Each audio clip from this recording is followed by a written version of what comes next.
Today a child is born on earth.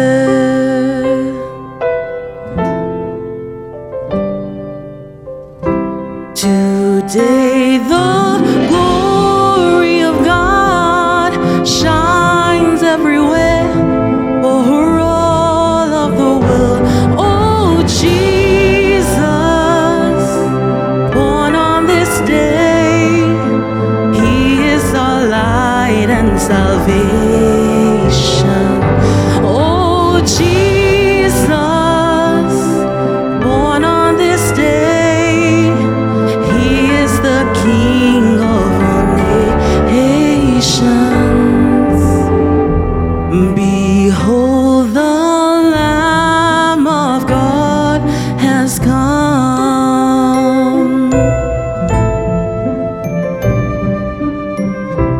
Behold, the Savior is born. Sing of His love to everyone. Oh, Jesus, born on this day, heavenly child in a manger. Oh, Jesus, born on this day, Lord and our Savior. Today our hearts rejoice in Him.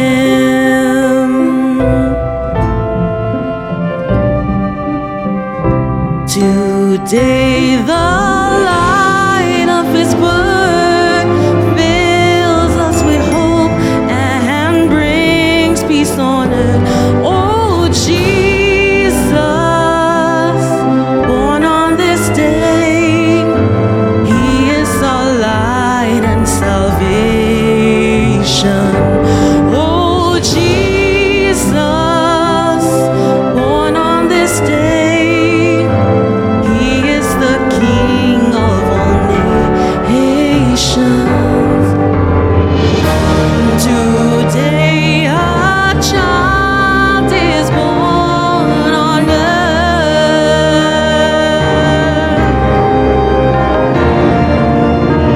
He is light, He is love, He is grace, born on Christmas Day. He is light, He is love, He is grace, born on Christmas Day. He is light, He is love, He is grace, born on Christmas Day. He is light, He is love, He is grace, born on Christmas Day. He is light, He is love, He is grace, born on Christmas Day.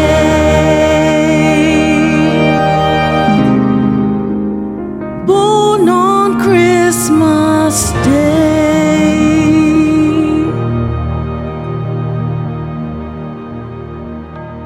You in the wonderful name of our Lord and Savior, Jesus Christ.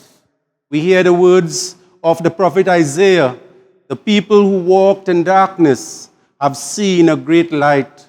And so today we celebrate the birth of the Christ child who brings a renewal of hope to all peoples of the world. Let us rejoice as we worship Almighty God this morning. Let us join in prayer. Let us pray.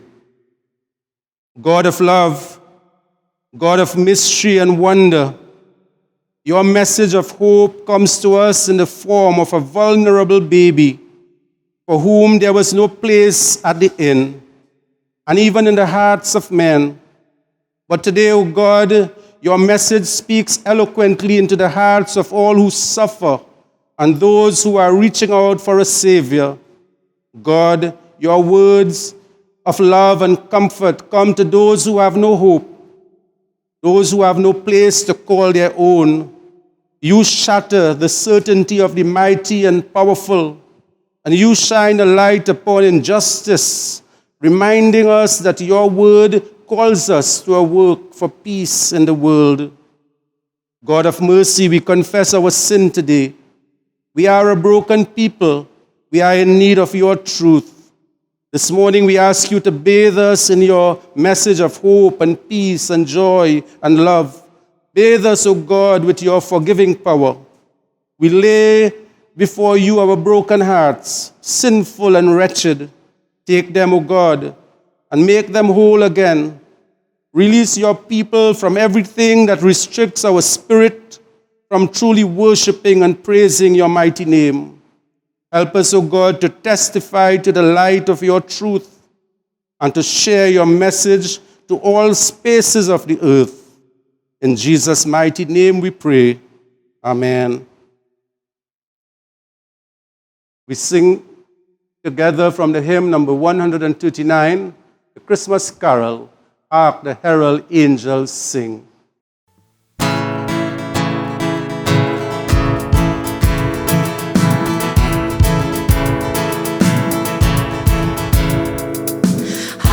The herald angels sing, glory to the newborn King.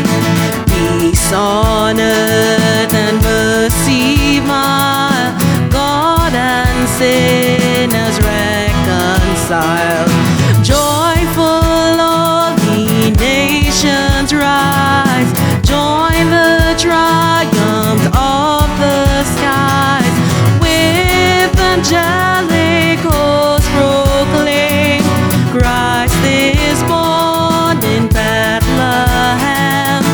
Hark the herald angels sing, glory to the newborn King.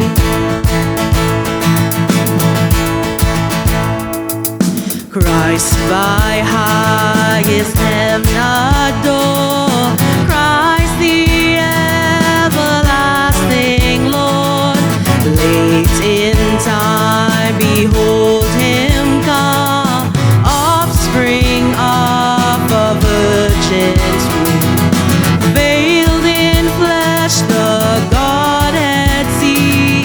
Hail the incarnate.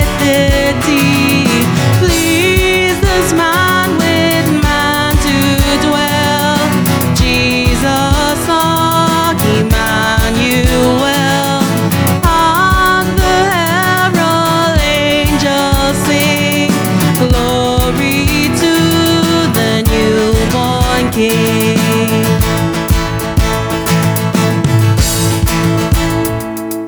Hail the heaven-born Prince of Peace. Hail the Son of Righteousness.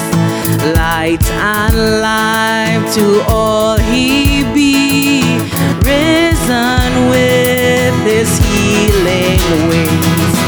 Will he lay his glory by, born that man no more may die, born to raise the sons of earth, born to give them second birth. Hark the herald angels sing, glory to the newborn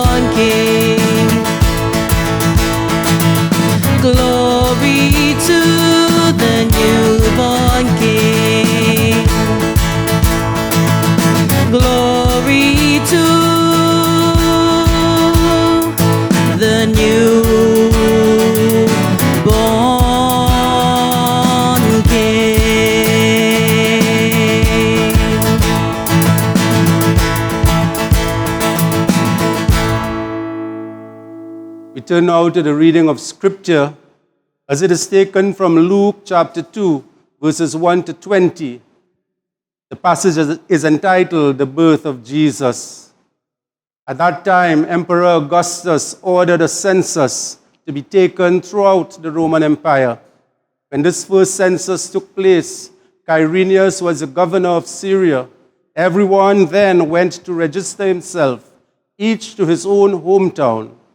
Joseph went from the town of Nazareth in Galilee to the town of Bethlehem in Judea, the birthplace of King David. Joseph went there because he was a descendant of David.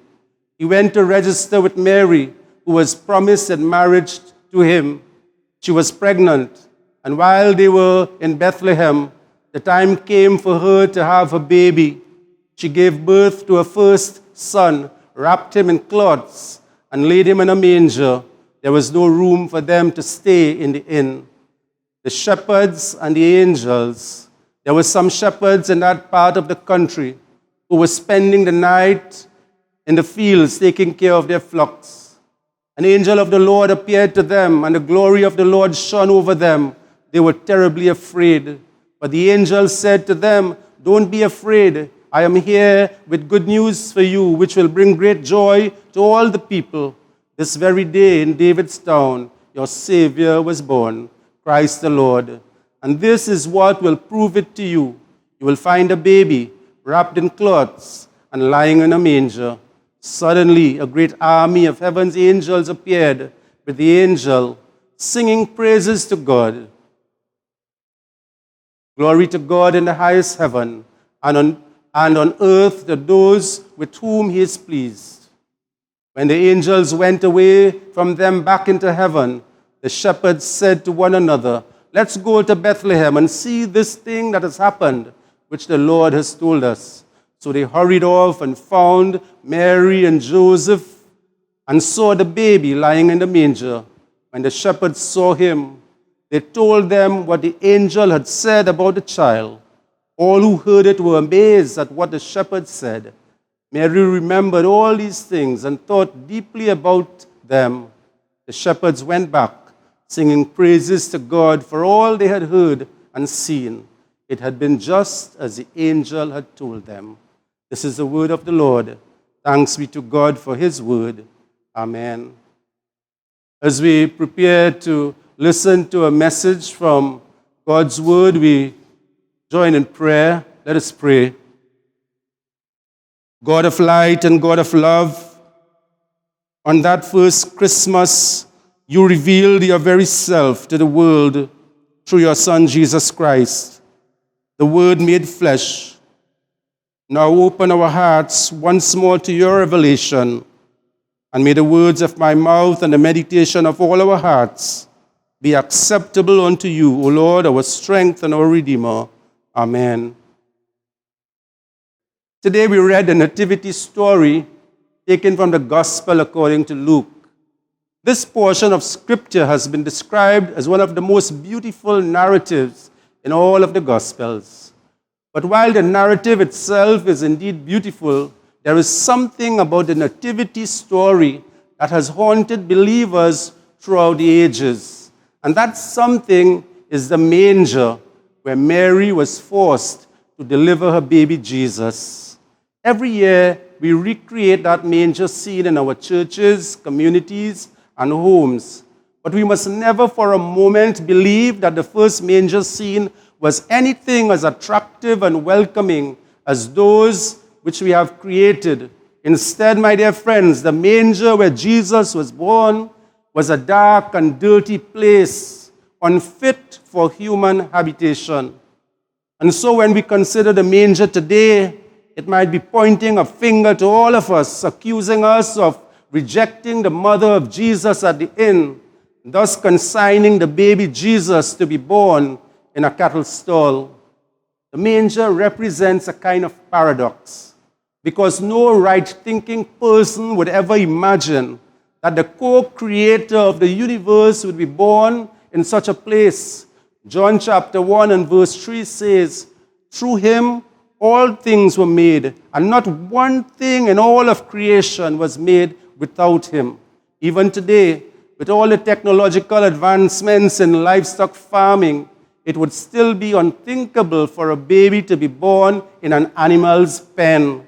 Yet, it was the place where our Lord Jesus first opened his eyes and uttered his first cries. The gospel writer further heightens the paradox of the time by highlighting the Roman Emperor Augustus Caesar. Caesar slept in a Roman palace on a golden bed covered with fine linens, while Jesus slept in a dirty manger wrapped in swaddling clothes. Yet all of Caesar's wealth and power could never compare with the glory and the splendor that Jesus had left in heaven.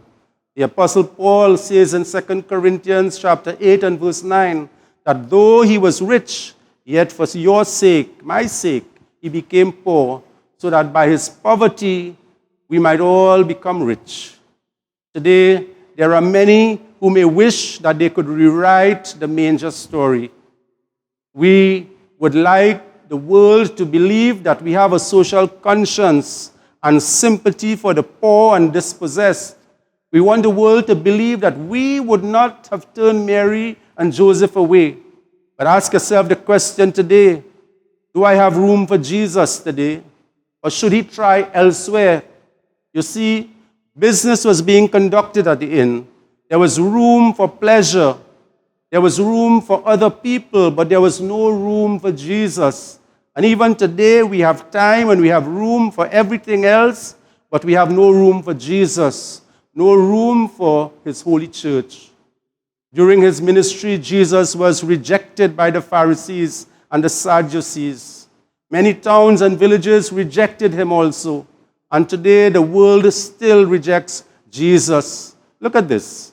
In the midst of the season named after Jesus, the world has deliberately left him out of many Christmas activities. In some places, it is politically incorrect to say Merry Christmas. Many of us might have attended Christmas parties and Christmas get-togethers over the years when Jesus was not even acknowledged. Sadly, many of us ourselves contribute to the editing of Jesus from Christmas by the nature of our own activities and celebrations. I want to ask you this. If someone were to visit your home today, would they know that you are celebrating the birth of your Savior? You see, millions have closed their hearts and homes to Jesus. But you know what is the greatest paradox in the Christmas story? It is that despite being rejected at the inn and despite being born in a manger, Jesus makes room for everyone. Our Lord understands what it is to be despised of the world. The birth in the manger, therefore, becomes an invitation to all of us who are rejected and abused and mistreated and forgotten to come freely to Jesus for salvation. The great saint Francis of Assisi said that the humble birth of Jesus is central to who Jesus is. For our sakes, he was born a stranger in an open stable. He lived with no place of his own wherein to lay his head. He subsisted by the charity of good people, and he died naked on a cross in the close embrace of holy poverty. He has a room in his heart for the sinners, for the sick, for the poor, for the blind. John 6 and verse 37 says, "He who comes to me, I will in no way cast out." In some ways, my dear friends, this morning I am glad that Jesus was not born in a palace or in the home of a Pharisee. If that were the case, the lowly shepherds would not be welcomed there on that first Christmas. It would be a place for the elite, the powerful, and the select of society. Many of us would be rejected. It seems evident that it was God's will for the rejection at the inn and his birth in a dirty manger, not for the sake of Jesus, but for our sakes, for you and for me. My friends, this year Christmas might not be so happy for many persons and families. Christmas has found a number of them displaced from the workplace, and many have lost their jobs. They may also have no place in the shopping malls, because of lack of money to buy what they need for their children and their homes. And so perhaps there are many who feel as though they are in the messy manger of their lives at this time. But let us take heart today that we have a Savior who endured rejection at its worst, starting at his birth. And remember that he always has room for us. In the great parable of the great feast found in Luke chapter 14, Jesus says this. He says, there is always room for one more. He was rejected, but he makes place in his kingdom for one more, just one more, you or me. There is a song which says, there's room at the cross for me. There's room at the cross for you. Though millions have come, there's still room for one. Today, that rejected Jesus sits at the right hand of the Father in heaven, and he stretches forth his hand with the invitation, come unto me, all ye that labor and are heavy laden.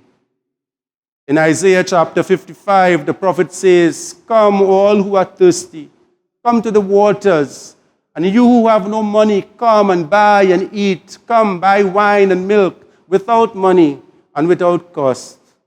The paradox of the manger is also a tremendous miracle, as it affirms that no matter where you start in life, my dear friends, what is important is where you eventually end up.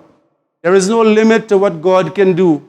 God works miracles in the messy mangers of your situations today. You see, the miracle of the Christmas story is that the helpless baby who was born in a manger, he walked on water. What started in a manger fed 5,000 people, turned water into wine, healed the sick, raised the dead, and healed the blind, gave his life on the cross and sits at the right hand of the Father, because God can take things from their small and humble beginnings and make them great. God can take us in our own situations, no matter how desperate, and make us into something worthy and wonderful. So this Christmas, we have a chance to rewrite the nativity story in our hearts. The story is told of a little child who played the innkeeper in the Christmas play. His only line in that play was, there is no room left in the inn. The little boy waited patiently to say his one line. But when the boy opened the door and saw Joseph and the pregnant young girl, something... Please join me in prayer as we lift our prayers to Almighty God this morning, the deep concerns of our hearts that we want to share with our Heavenly Father. Gracious and loving God, we give you praise and thanks for the gift of life, the gift of love, and joys which we experience on this Christmas day. Today we remember the many times we cried out to you in our pain and need, and how we receive your gifts of healing and mercy, your gifts of patience and hope upon our lives.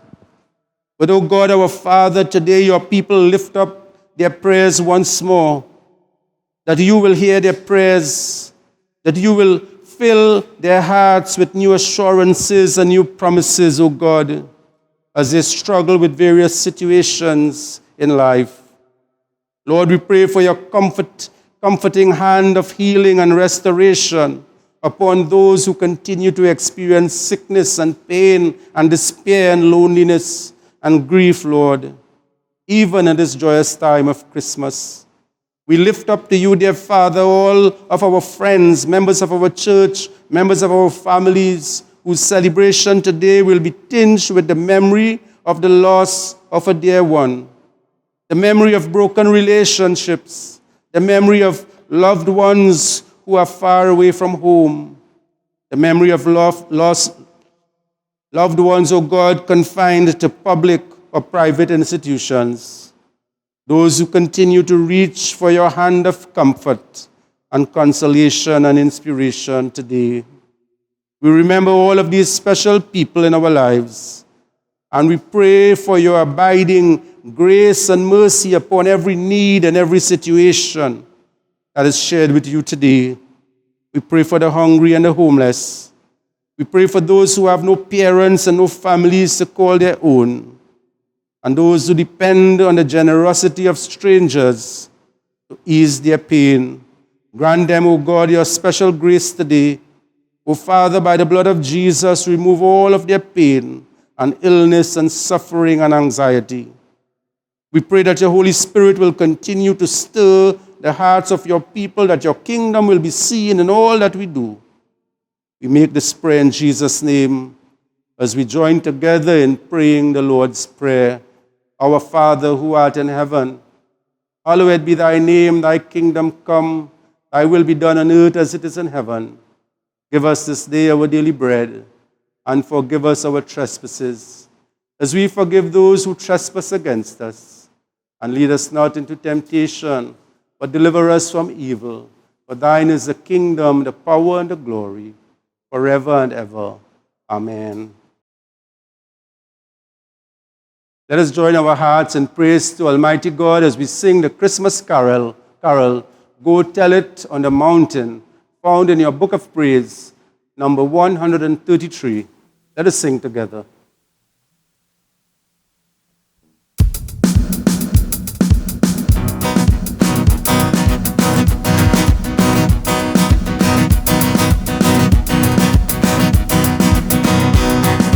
Go tell it on the mountain, over the hills and everywhere.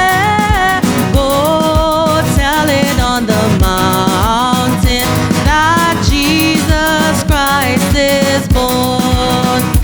While shepherds kept them watching, or silent flocks by night, behold, throughout the heavens there shone a holy light. Go tell it on the mountain, over the hills and everywhere. Go tell it on the mountain that Jesus Christ is born. The shepherds fled and trembled when low above the earth rang out the angels' chorus that hail our Savior's birth. Go tell it on the mountain, over the hills and everywhere. Go tell it on the mountain that Jesus Christ is born.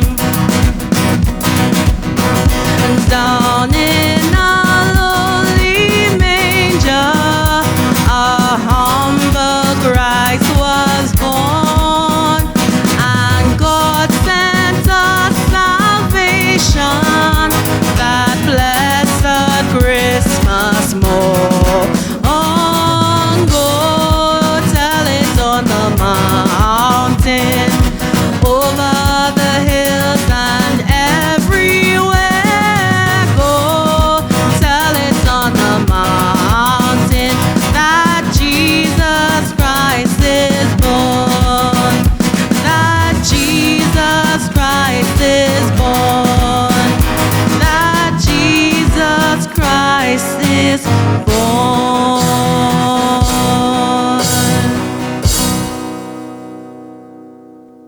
Now let us go out into the world, proclaiming the glory of Almighty God in the manger, believing that our Lord shines in every dark place of our lives, confident that the darkness shall never overcome. And may the love of God and the peace of the Christ child and the joy of the Holy Spirit bring everlasting hope to every one of us, to all our loved ones, and to all God's people and children everywhere, both now and forevermore.